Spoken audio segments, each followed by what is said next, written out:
Lives by taking every precaution.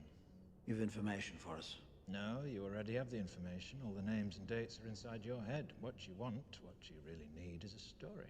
A story can be true or false. I leave such judgments to you, Inspector.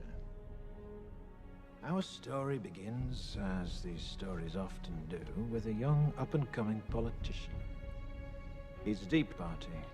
He's completely single-minded and has no regard for the political process.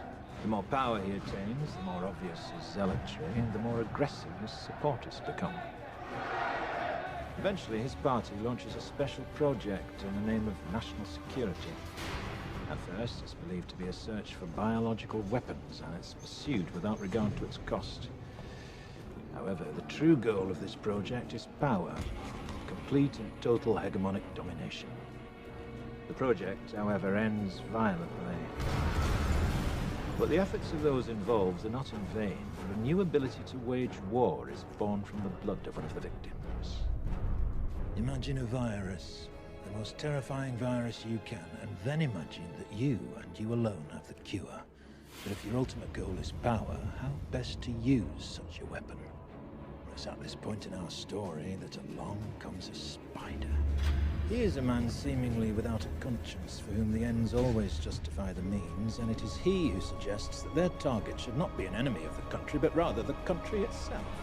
100 die within the first few weeks. That Three Waters has, in fact, been contaminated. Authorities are attempting to control its deadly spread. Sent a wave of destruction throughout the underground.